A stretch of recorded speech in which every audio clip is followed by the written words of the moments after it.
अहमदनगर जिल्हा प्राथमिक शिक्षक सहकारी बँकेला सन 2024-25 या आर्थिक वर्षामध्ये 6,68,09,019 इतका निव्वळ नफा झाला असून त्यातून आवश्यक त्या तरतुदी वजा जाता सभासदांना 5% प्रमाणे लाभांश वार्षिक सभेनंतर देण्यात येणार असून वर्षाअखेर बँकेतर्फे ऑनलाईन बँकिंग सेवा सुरू करणार असल्याची माहिती बँकेचे अध्यक्ष बाळासाहेब तापकीर व उपाध्यक्ष योगेश वाघमार यांनी दिली। तसेच गेल्या वर्षभरापासून बंद असलेली एटीएम सेवा आजपासून पूर्ववतरित्या सुरू करीत आहोत। एवढ्या कमी व्याजदरामध्ये कर्ज वितरण करणारी अहमदनगर जिल्हा प्राथमिक शिक्षक सहकारी बँक ही राज्यातील एकमेव बँक आहे। गुरुमाऊली मंडळ सत्तेत आल्यापासून झालेले निर्णय फक्त आणि फक्त सभासद हित डोळ्यासमोर ठेवून घेतलेले आहेत। आजपर्यंत झाला नाही असा आदर्श कारभार गेल्या 8 वर्षांमध्ये संचालक मंडळाने केला आहे। शिक्षक सभेच्या वार्षिक सभेनिमित्त आयोजित केलेल्या पत्रकार परिषदेत ते बोलत होते। प्राथमिक शिक्षकांची कामधेनू असलेल्या बँकेची 106वी वार्षिक सर्वसाधारण सभा रविवार दिनांक 20 जुलै 2025 रोजी होत असून सभासदांनी सभेला उपस्थित राहण्याची विनंती यावेळी करण्यात आली। येत्या 20 तारखेला अहमदनगर जिल्हा प्राथमिक शिक्षक बँक आणि विकास मंडळ या दोन्ही संस्थांची वार्षिक सर्वसाधारण सभा होणार आहे। तर त्या निमित्ताने मी जिल्ह्यातील सर्व दोन्ही संस्थांच्या सभासदांना आवाहन करतो की आपण सर्वांनी या वार्षिक सर्वसाधारण सभेसाठी उपस्थित राहावं आणि या महत्त्वाच्या असणाऱ्या सभेमध्ये सहभाग नोंदवावा। गेल्या वर्षभरामध्ये झालेला कारभार सर्व सभासदांना ज्ञात आहेच। एक वर्षभरापूर्वी काय झालं होतं आणि त्याचा परिणाम या संस्थेवर थोडासा डिव्हिडंड कमी देण्यात कसा झाला हे सर्वांनी अनुभवलेलं आहे।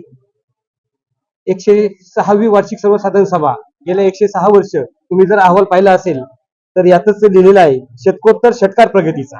म्हणजे ही अहमदनगर जिल्ह्यातील शिक्षक बँक ही खऱ्या अर्थाने शतक होऊन षटकार मारलेला आहे की दिवसेंदिवस ठेवी या बँकेच्या वाढत आहेत आणि राज्यातील एक अग्रगण्य बँक म्हणून ही ओळखली जाऊ लागलेली आहे।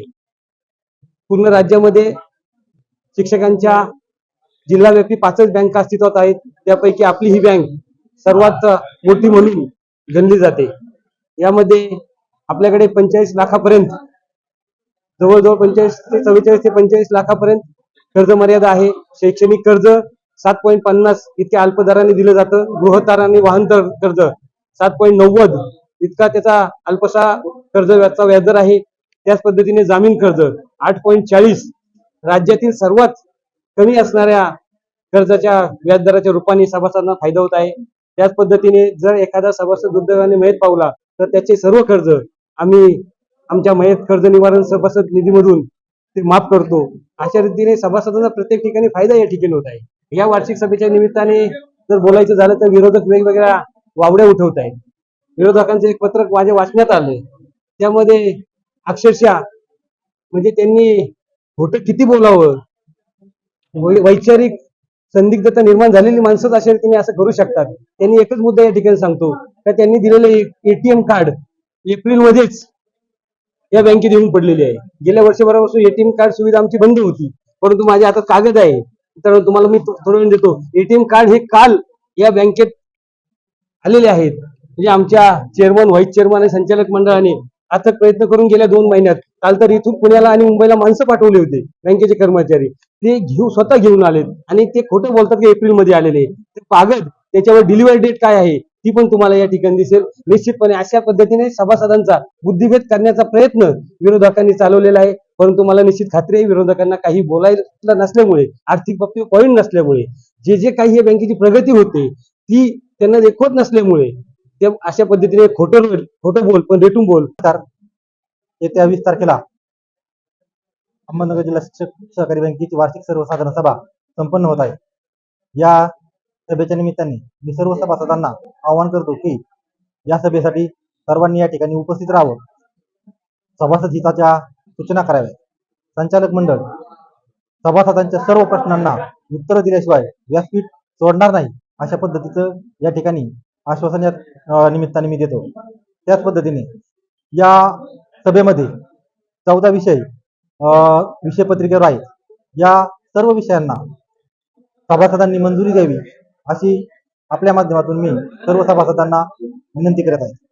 त्याच पद्धतीने जे काही पोटनियम दुरुस्त्या ठेवलेल्या आहेत, यामध्ये शुभमंगल योजनाचा विषय असेल, राज्य कार्यक्षेत्राचा विषय असेल, बँकेचं नाव मध्ये बदल करण्याचा विषय असेल, जिल्ह्याचं नाव अहिल्यानगर झाल्यामुळं बँकेच्या नावामध्ये बदल करण्याचा निर्णय या सर्वसाधारण सभेच्या माध्यमातून घेतला जाणार आहे.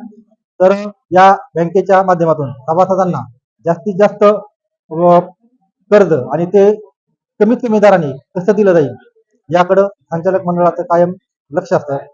तर या मीटिंग सर्वसाधारण सभेसाठी सर्व सभासदांनी उपस्थित राहावं अशी मी आपल्या माध्यमातून विनंती करतो आणि या ठिकाणी थांबतो.